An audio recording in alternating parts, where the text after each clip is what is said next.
Hey guys welcome back to a new video. तो चलतु आज आम हनुमान जो स्केच बनई तार आज बैकग्राउंड डिटेलिंग रे बनैबा। तो पूर्व वीडियो रे आपण माने देखि कि मु हनुमान से जो स्केच टाक केमती करी। तो आज आम तांकर बैकग्राउंड टाक बनैबार अच्छे। तो चलतु बनैबा देखा केमती कौन बना हो। तो पूर्व वीडियो जो मैंने भी देखी ना जाकि देखु एवं। तो एवं नुहे मुझे डेस्क्रिप्शन दे देती। तो ए वीडियो देखी सारापर लास्ट में से वीडियो को देखूँ। तो जो मैंने भी चैनल पर नुआ तो निश्चित सब्सक्राइब करके ही जी। तो चलतु एवं आम देखा तो केमती से बैकग्राउंड डिटेलिंगटा मु बनाऊँ। Let's go. आज आम यही ड्रॉइंगटार बैकग्राउंड तैयारी करवा दरकार होता आवश्यक सामग्री गुड़िक। प्रथम आम यही टूलटा को नवा जोटा बहुत जरूरी अच्छे। तो यापर आमर अच्छी एतिक जिनस पेनसिल तापर आ गोटे ब्रश अच्छी देखी नियंतु यही ब्रश भी आवश्यकता अच्छी। तो यापर यही जो अच्छी इरेजरटा बहुत गुरुत्वपूर्ण अच्छे। यहाँ अप्सरार लोकल मार्केट रे आपको यहाँ मिल जिवो।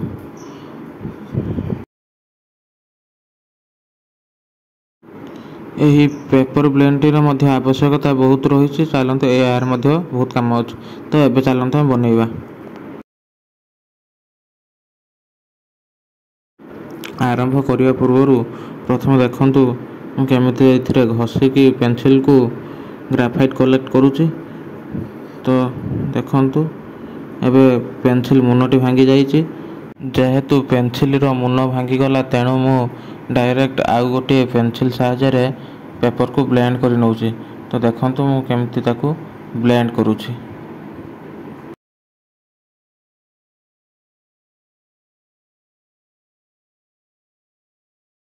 देखु एबे मु संपूर्ण बैकग्राउंड टी को केमती पेनसिल साहाय्य ताकू स्केच कर नौची ब्लेंड कर नौची। तो एमती मत ब्लेंड ही करार अच्छी। तो देखु केमती एबे पूरा बैकग्राउंड टाकू प्रथम ब्लेंड करी। तो तापर ताकू डिटेलिंग करार अच्छी।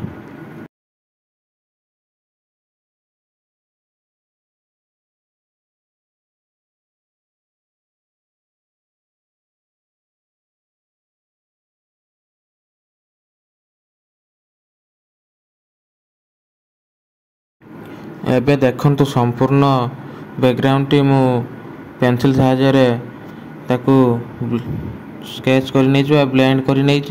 तो एबे मु ताकू पेपर ब्लेंड रे ताकू मु ब्लेंडिंग करुच्ची पूरा जमती डिटेलिंग क्लियर होगा पाई।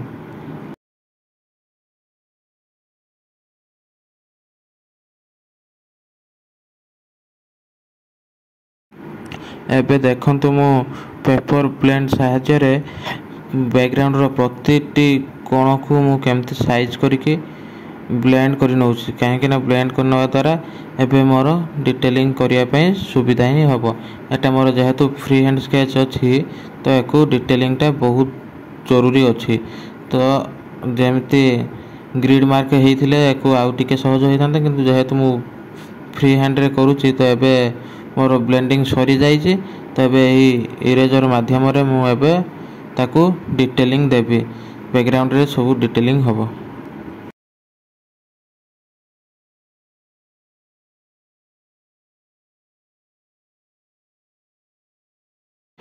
एबे देखु मु यही इरेजर साहाय्य बैकग्राउंड रे सब फूलर डिजाइन दौची।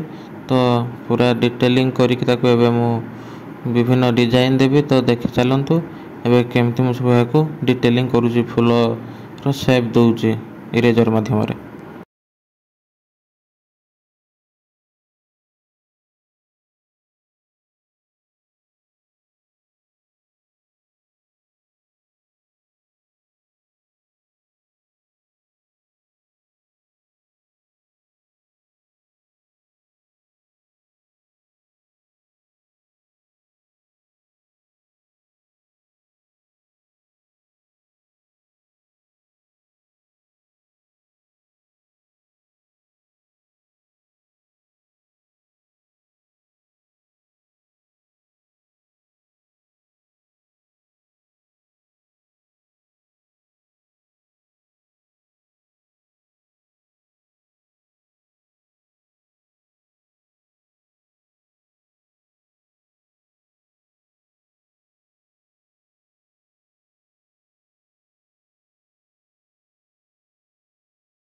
ଦେଖନ୍ତୁ ଏବେ ମୁଁ ଏହି ଇରେଜର ସାହାଯ୍ୟରେ ସମ୍ପୂର୍ଣ୍ଣ ରୂପେ ତାଙ୍କ ବ୍ୟାକଗ୍ରାଉଣ୍ଡଟିକୁ ଡିଟେଲିଂ କରିସାରିଛି। ତ ଆଉ କିଛି ମାତ୍ରାରେ ଏବେ ଅଛି ଡିଟେଲିଂ କରିବା ପାଇଁ। ତ ଇରେଜର ସାହାଯ୍ୟରେ ମୁଁ ଏବେ କରିନେଉଛି।